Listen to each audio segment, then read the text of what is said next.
हनुमान जी मान सम्मान कभी नहीं चाहते थे।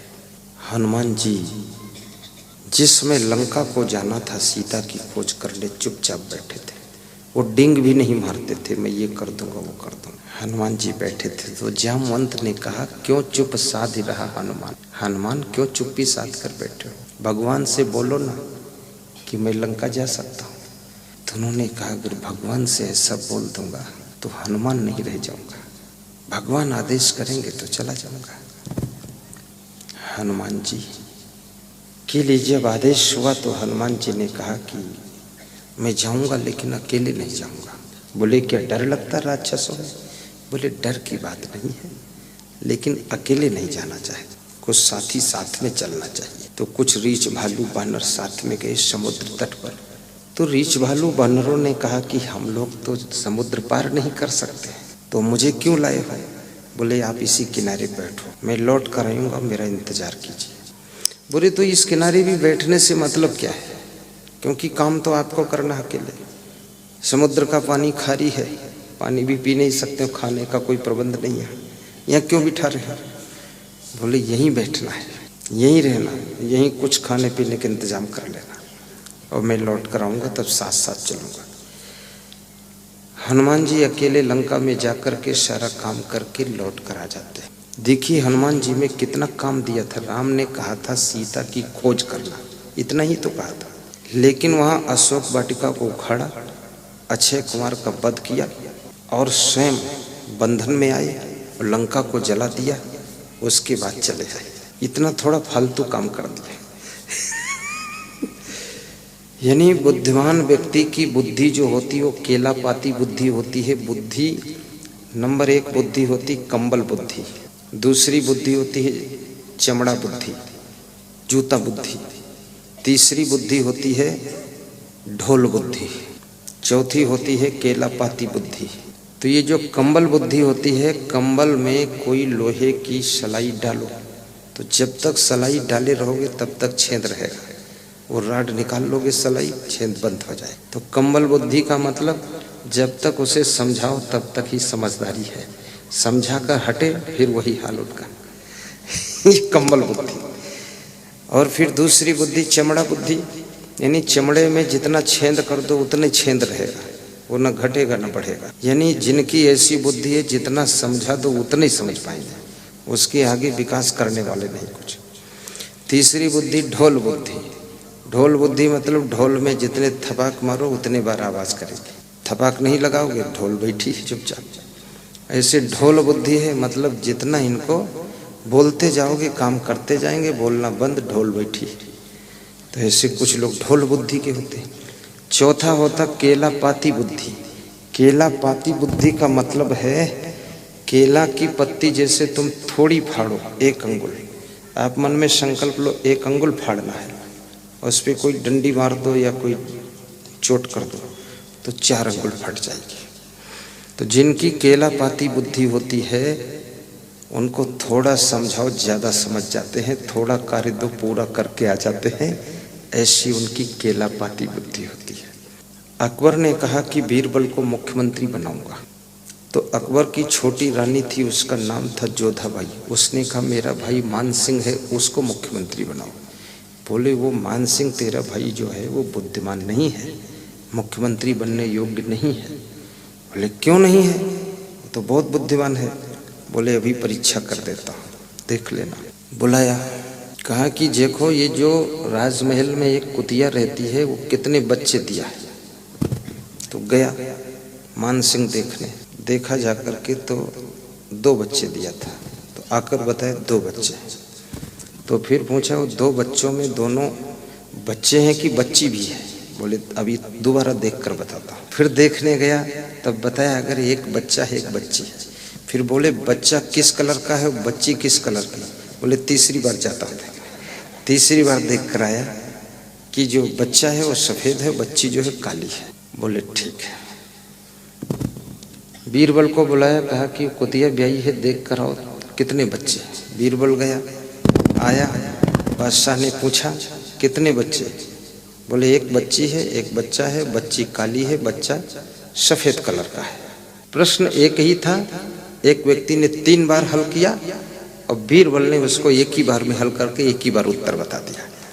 ऐसा मामला है। तो ये बुद्धिमान व्यक्ति जो है वो पूरा फाइनल करता है।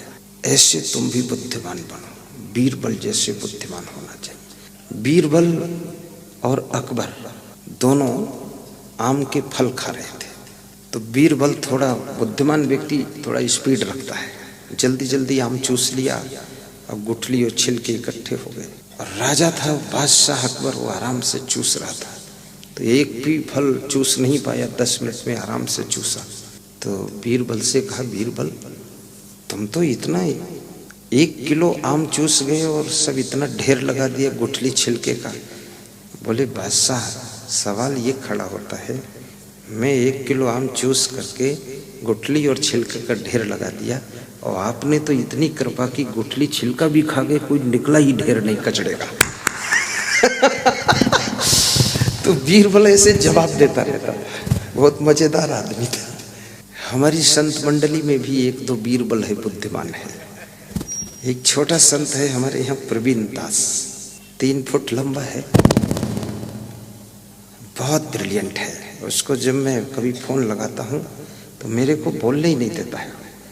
पूरा सिस्टम एक बार में सब हमको समझा देता 10 मिनट में, तो पूछने को कुछ बचता ही नहीं। फिर कहता, गुरुदेव कोई और आ गया।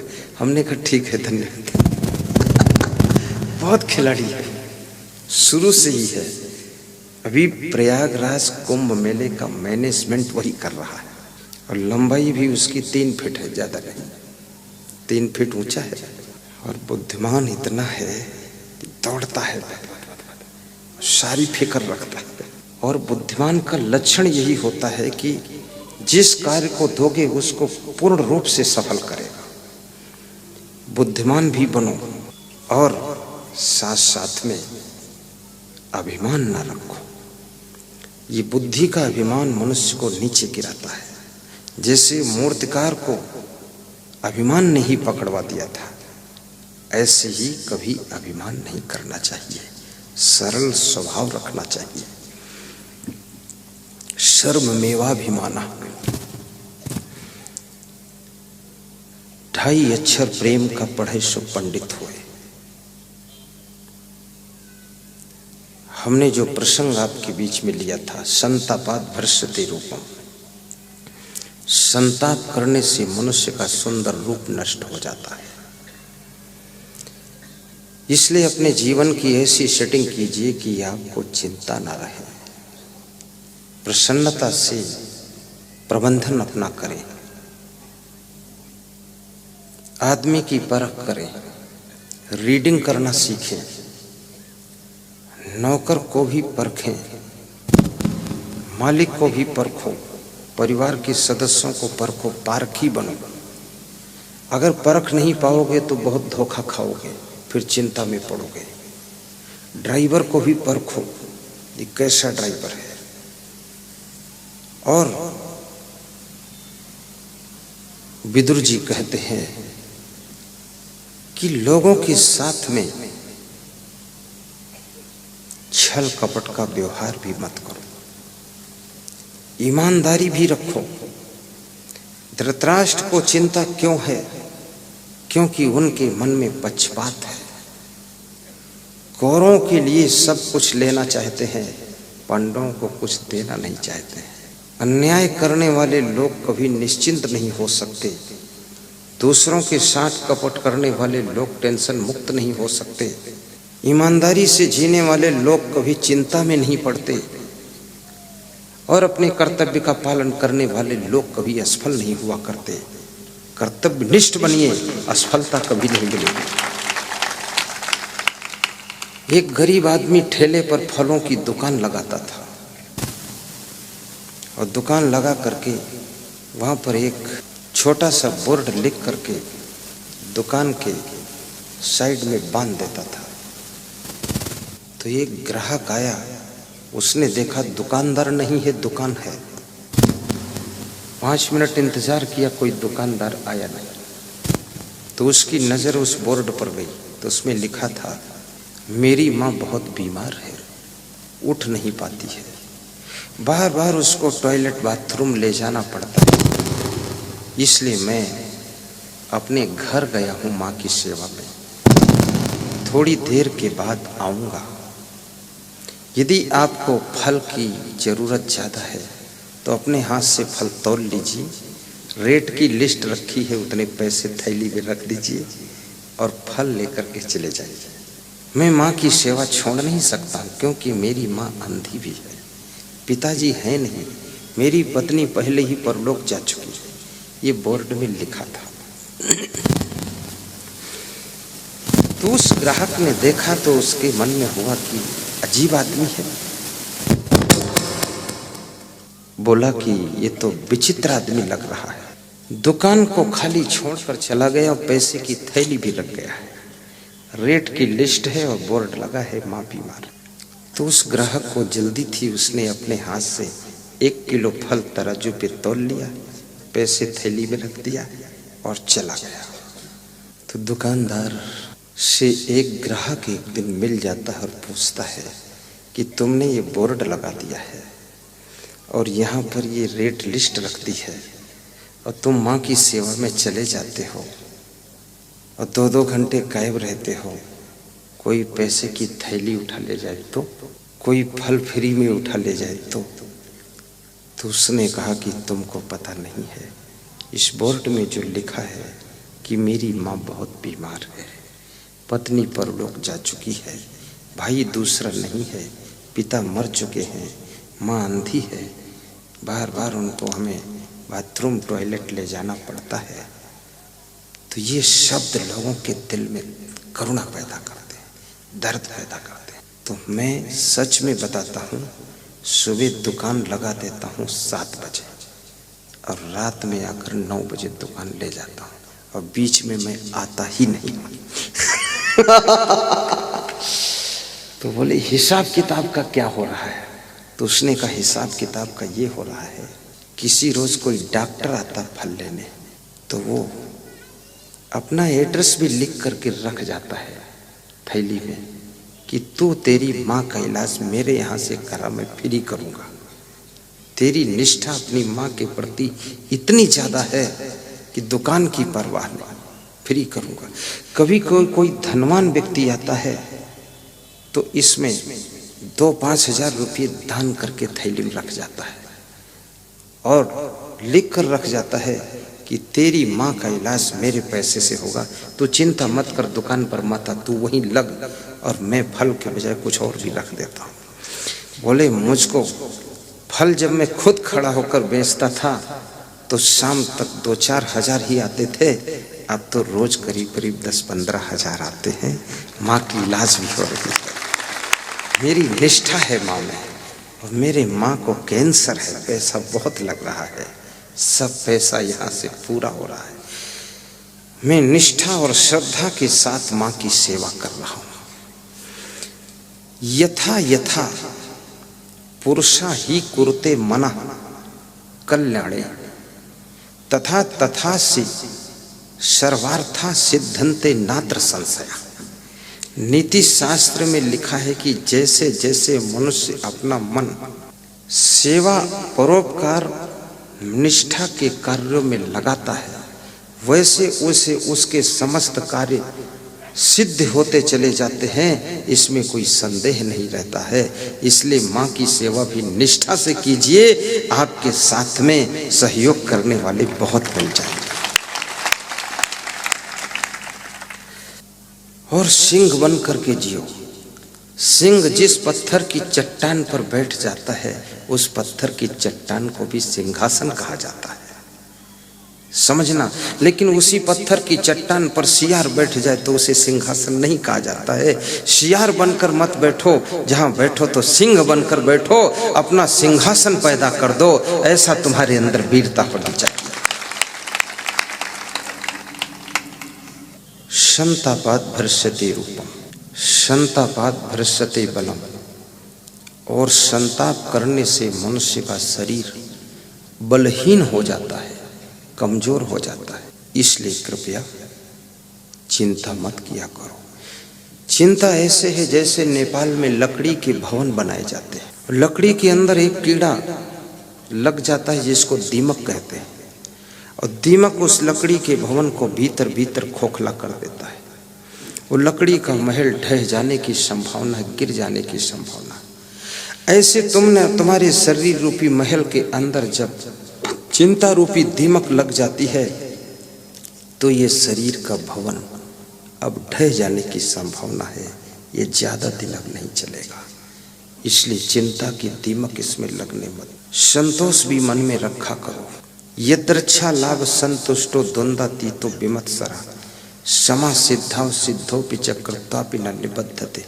थोड़ा अपनी मृत्यु को भी याद कर लिया करो कि संसार में कोई परमानेंट तो रहना नहीं। 10-50 साल की जिंदगी है, फिर इतनी उलझन क्यों मचाना है। थोड़ी जिंदगानी तुम भूल न जाना, ये तन धन का कौन ठिकाना। अंततः अपने मन में विचार कीजिए और दूसरों को भी निश्चिंतता प्रदान कीजिए। जो अपने घर के सदस्यों को निश्चिंतता प्रदान करता है उसकी चिंता तो प्रकृति हर लेती है, और जो सबको चिंता और टेंशन में डाल देता है उसको कुदरत टेंशन के कुएं में ढकेल देती है। इसलिए दूसरों को भी चिंता से बचाइए। कभी कभी मन में विचार कीजिए कि मेरे पति मेरी वजह से चिंता में तो नहीं। अभी मेरा सत्संग टिमरनी में था, हरदा जिले में। श्री वीरेंद्र दुबे, श्री दीपक जैन, दीपक राठौर, मुकेश राठौर, रामचंद्र राठौर, जगदीश राजपूत, महेश पटवारी ये सत्संग करा रहे थे। आनंद मंगोले चारखेड़ा, अच्छी उनकी कमेटी थी। तो वहाँ एक आदमी ऐसे आया, नौजवान आदमी, वो डिप्रेशन में था, बड़ा निराश, बड़ा उदास, बड़ा हताश। तो उसका पिता जो था वो सर्विस से रिटायर होकर के उसको लेकर आया। बोला एक ही बेटा है और ये इतना डिप्रेशन में चला गया। तो मैंने कहा कि डिप्रेशन किस चीज़ का है तुमको बताओ, निराशा में क्यों डूबे हो, क्या लेकर यहाँ आए थे और क्या लेकर यहाँ से जाओगे, और जब लेकर कुछ नहीं आए थे तो यहाँ तुम्हारा खोया क्या है जिसके लिए तुम निराश हो रहे हो, और जो खोया भी कुछ नहीं है और मिला भी कुछ नहीं है तो दुख में क्यों डूबे हुए हो। जो मिला है सब यहीं मिला है, जो खोया है सब यहीं खोया है, और जो छूटेगा सब यहीं छूटेगा, जो पाया है सो यहीं पाया है, तो टेंशन क्यों करते हो। तो थोड़ा सा वो मुस्कुराया, थोड़ा और समझाया, फूल पे मंत्र पढ़ के दिया, घर गया, खुश हुआ। अगले दिन पूरा परिवार आया। उसकी डिप्रेशन में जो था उसकी पत्नी भी आई, उसकी माँ भी आई, बाप भी आया, बेटा भी आया। तो हमने कहा कि पूरी फैमिली आ गई। बोले फायदा हुआ, आधा ठीक हो गया। तो हमने कहा सब लोग आ गए, पूरा ठीक हो जाएगा। तो मैंने कहा कि डिप्रेशन किस बात का ये तो बता। तुम्हारे परिवार का कोई सदस्य ऐसे कार्य करता होगा जिसके कारण तुम उदासी में डूब गए हो। तो उनकी पत्नी बोली, जो डिप्रेशन में था उसकी पत्नी, कि इनको पहले ये सिखाओ गुरुदेव, कम से कम थोड़ा विश्वास रखे हमारे ऊपर, इनको संदेह बहुत होता है। तो मैंने बीमारी पकड़ा कि पत्नी की वजह से उसको डिप्रेशन है। तो मैंने उसको कहा, उसकी पत्नी को, तुम ऐसा कार्य मत करो जिससे इनको संदेह हो, ये भी ठीक करो थोड़ा। इस ढंग से किसी को मिलो मत, किसी से ऐसे ढंग से बात मत करो जिससे कि इनको संदेह हो, डिप्रेशन में जाए। तो वो और थोड़ा हंसा जो डिप्रेशन में था, कि गुरुदेव सही ट्रीटमेंट दे रहे हैं। तुम्हारी फैमिली का कोई व्यक्ति यदि डिप्रेशन में है तो उसमें कहीं ना कहीं उस गलती में तुम्हारा भी सहयोग हो सकता है। इसलिए कृपया ऐसा कार्य व्यवहार मत कीजिए जो वो डिप्रेशन में जाए। और फिर मैं ये भी कहूँगा, फैमिली का कोई सदस्य कैसा भी कार्य व्यवहार बातचीत करता है, लेकिन तुम डिप्रेशन में फिर भी मत जाओ, उदासी में मत जाओ, निराशा में मत डूबो। क्योंकि उदास होने से, निराश होने से, डिप्रेशन में जाने से अपनी जिंदगी की ऊर्जा व्यर्थ चली जाती है, समय बर्बाद होता है और जीवन में तुम कुछ कर नहीं पाते हो। ये तो ना समझ अज्ञानी लोग हैं, उल्टा पलटा काम करते हैं। तुम समझदार आदमी हो, शेर की तरह गर्जिए और अपने संकल्पों को पूरा करने में लग जाइए। ये पूरे घर को सुधार करके तुम कुछ नहीं कर पाओगे। अब्राहम लिंकन की पत्नी सूखी गालियां देती थी, प्योर गालियां देती थी, लाग लपेट नहीं रखती थी, फोहड़ स्त्री थी, इंग्लिश में गालियां बकती थी क्योंकि अमेरिकन थी, गाली देने की आदत थी। इतने राष्ट्रपति की पत्नी, गरीब घर का लड़का अब्राहम लिंकन, शादी हो गई बचपन में, पत्नी ऐसी मिली, काली देवी कलकत्ते की चंडिका अवतार, खतरनाक महबूबा। अब्राहम लिंकन कभी कभी अपनी पत्नी की गालियों से घबरा करके रात में देर को आता था और खिड़की के रास्ते से घुसकर भूखा सो जाता था। और इतनी तकलीफों में जीने के बावजूद भी उसने अपने लक्ष्य को नहीं छोड़ा, डिप्रेशन में नहीं गया, निराश नहीं हुआ और काम करता रहा। एक दिन अमेरिका का राष्ट्रपति बनकर बैठ गया और दोबारा फिर राष्ट्रपति बना और 15 बार चुनाव हारा, 16वीं बार जीता। और पत्नी का आक्रमण अलग होता था, घर के सदस्य झमेला डालते ही रहेंगे, लेकिन तुम अपने संकल्पों की ओर कदम बढ़ाते चले जाइए।